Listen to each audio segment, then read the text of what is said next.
I spent most of my life in systems that working in them, inside of these systems, surviving them, and watching how they shape people's minds.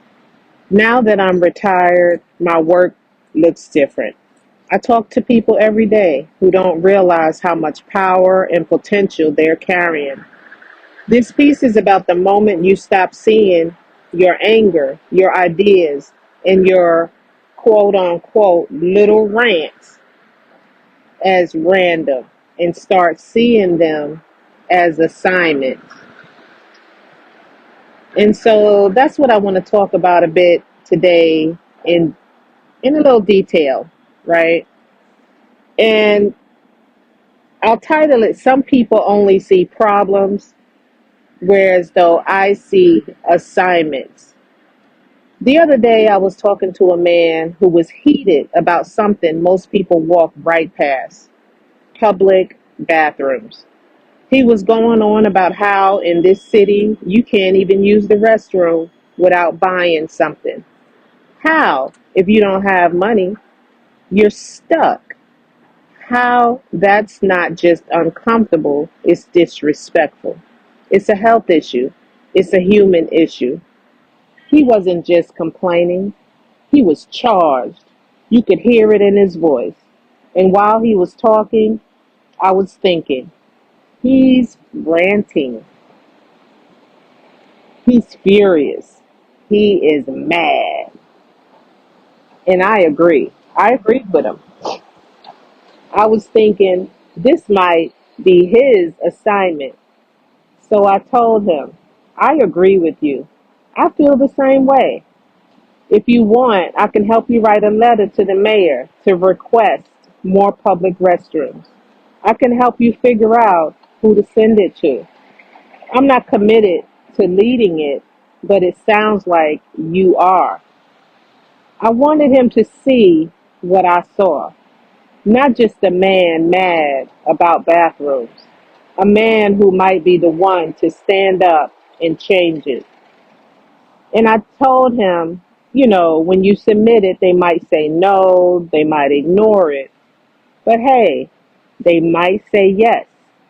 And if they do, with the kind of passion that you have, I could see you following through every day, waking up happy to get it done and staying with it. And his face lit up and he was like so happy and saying, yes, yes, I would. That's how my brain works. I hear people talk and I see blueprints. And how I see people, even when they don't see it yet. This happens with me a lot. Someone talks about a problem in their neighborhood, and I see a community project. Someone is always rapping under their breath, and I see an artist who doesn't realize they're an artist. Someone tells me what they've survived, and I see a mentor, a teacher, a healer in training. Meanwhile, they're looking at me like, who, me? No way. Like the idea of them being that person is too big, too far, too much. I then tell them, you're not living through all of this for nothing. If someone keeps coming across your mind and you feel that pull, that might be for you. And if it's not, you'll find out by trying it and pivoting. But you can't keep ignoring it if you think about it. What do you have to lose? Society has trained people to bury that voice. We've been pushed to think only in two lanes: money, religion. Make just enough to survive, believe just enough to behave, conform, humble yourself. But don't ask too many questions about who you really are, what you're here to do, or what you're capable of. Don't dig into your own mind, your own spirit, your own purpose. Nah, that goes against all the religion. That goes against all the finances, the way it's supposed to be, the way they tell you. So when trauma and addiction get in the way, on top of all that, a lot of people I run into are carrying heavy stories, family trauma swept under the rug, intimate partners who broke them down, friends who betrayed them, strangers and systems that treated them like nothing. Instead of getting tools to understand all that, many of us got pushed into addictions and distractions like drugs, alcohol, porn, misogyny, overworking, chasing attention, and the beat goes on and on and on. And then society points at the addiction and says, see, that's who you are. I told ya. No, no, no, no, no, no. That's not who you are. That's what you reached for because nobody taught you how to sit with your pain and still believe you had potential. When I talk to people, I'm listening for the part of them that's still alive under all that coping, the passion, the anger at injustice, the creativity, the way their eyes light up on certain topics. That's the part I talk to. So beautiful, so inspiring. I love it. My role is not to steal the vision, but to spark it. I don't want to own other people's ideas. That bathroom campaign, that's not mine. My role, the way I see it, is to listen, to reflect back what I see in them, to offer a first step they can take, to remind them they're allowed to try, then pivot and try again when it don't work. So I'll say, you sound like someone who could actually lead this, or you sound like someone who could write that song, or you sound like someone who could be the voice other people need. Then I'll add, I can help you get started. I'll help you with the letter.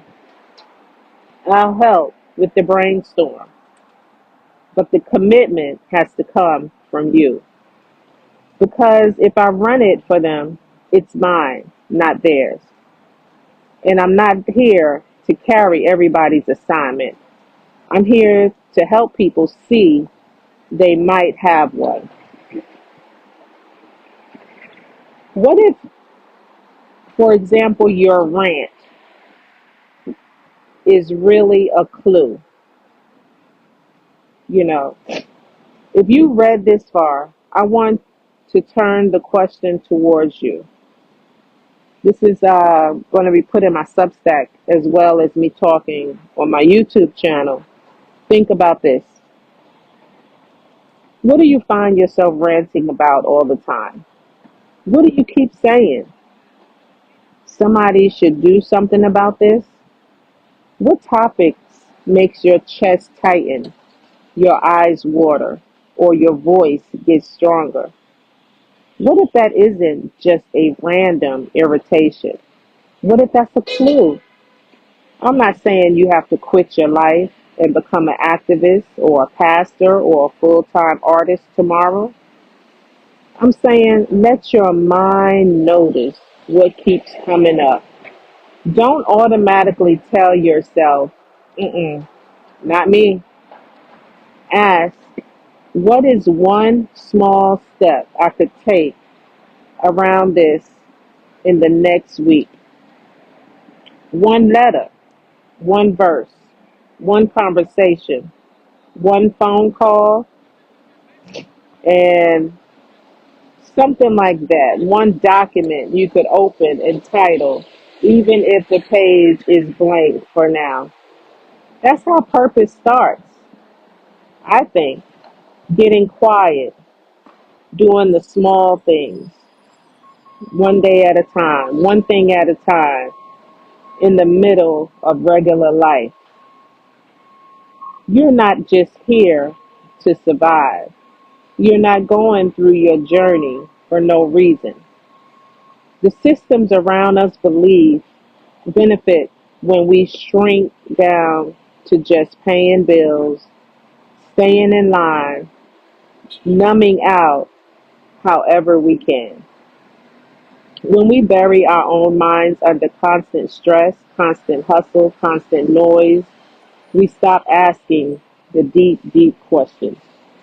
Why am I here? Why am I good at that? I've been ignoring.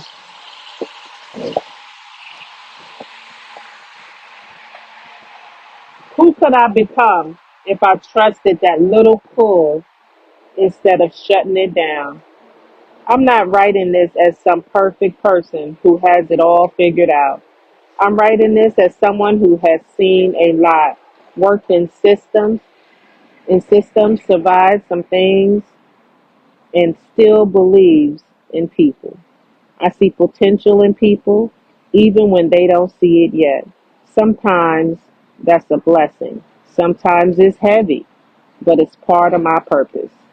And if you're hearing this, however you hear it or see it, I want you to know you're not going through this all for nothing. And I'm talking to myself as well. Pay attention to what keeps knocking at your mind. It might, it just might be your assignment. What's one thing you can't stop talking about because it bothers you so, so much, you know? And that's it for today. Peace. Get quiet, start thinking, take a little bit, teeny weeny bit of action.